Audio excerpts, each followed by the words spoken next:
नमस्कार। यह है फलक की कहानियों का अद्भुत संसार किस्सा कहानी।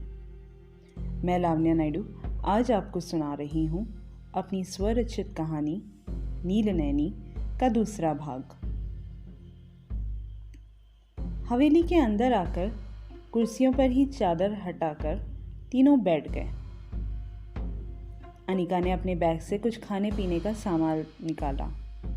विशु की नजरें चारों तरफ घूमकर बस महलनुमा हवेली को पहली बार अंदर से देखकर अचंभित और रोमांचित थी। तुम कुछ खाओगे?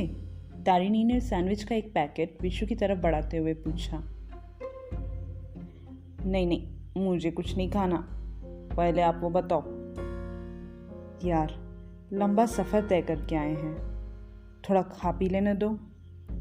ठीक है, तो जल्दी खाओ। वो भूत सहकुटुंब सह परिवार आ गया तो वो हमें खा जाएगा। भूत कुछ नहीं होता, आप शहर वाले लोग हो ना, इसलिए। वो वीना का की है ना, वो यहाँ आई थी, 3 भूत चढ़ गए थे उस पर। मेरे काका, उन्होंने ही उतारा फिर भूत। कुछ भी। हाँ, तुम्हारी काकी की बॉडी क्या 2 बेडरूम हॉल किचन है जो भूत सह परिवार रहने चले गए?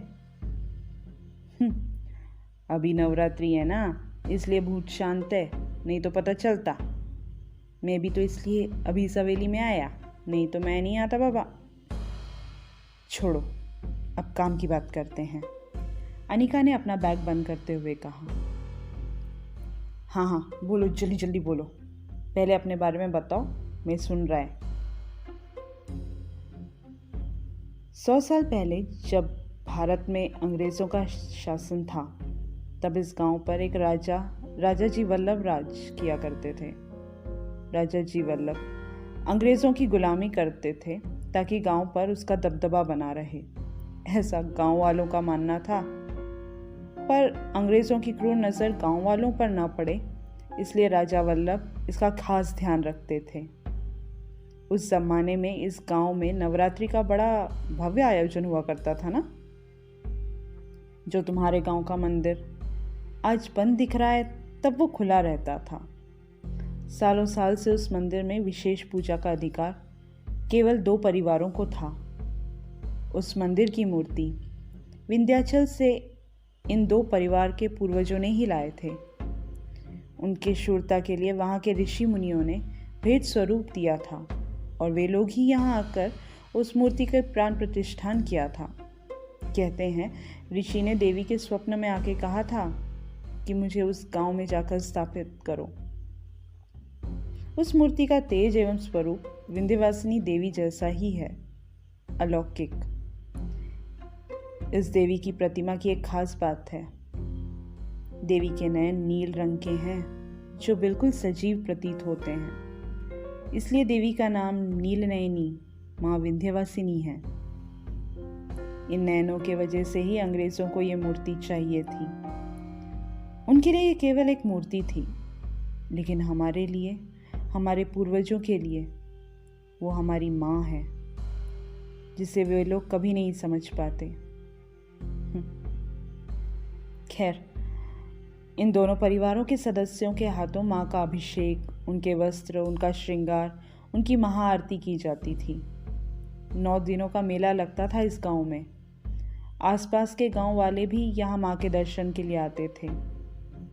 इस देवी से जो मांगो वो मिल जाएगी, ऐसी मान्यता थी, और आज भी है। आई शपथ साहब, ये सब आपको कैसे पता?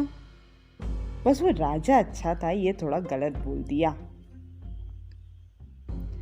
वो राजा जी वल्लभ मेरे परदादा जी थे। विशु फिर चौंक गया। पर आप लोग अब यहाँ क्यों आए हो? मंदिर खोलने का वक्त आ गया है विशु। वेड़ा झाला की काय, पागल हो गया है क्या रे भाई? अंबे का क्रोध तू नहीं जानता? गांव में अकाल पड़ जाएगा, हमारे वंश यहीं समाप्त हो जाएगा। क्या बोल रहे हो विशु? सच्ची बोलता है ताई, जब तुम्हारे परदादा ये गांव छोड़कर गए ना, तब रातों रात उस मंदिर की मूर्ति भी ले गए। उसके बाद गांव में कई तरह की मुश्किलों का सामना हुआ। महामारी, बाढ़, अकाल, न जाने क्या क्या।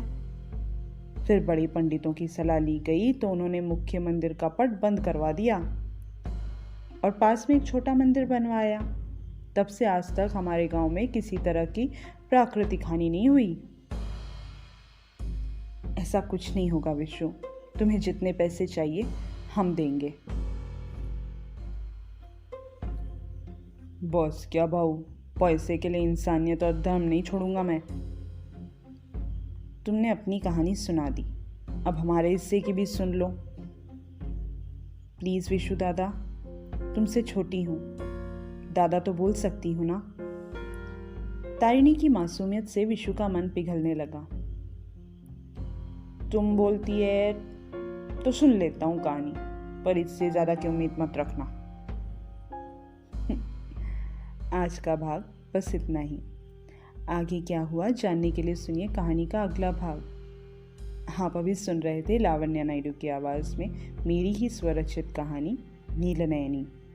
यह है फलक का चैनल किस्सा कहानी। चैनल को सब्सक्राइब करना न भूलें। जय मां अम्बे।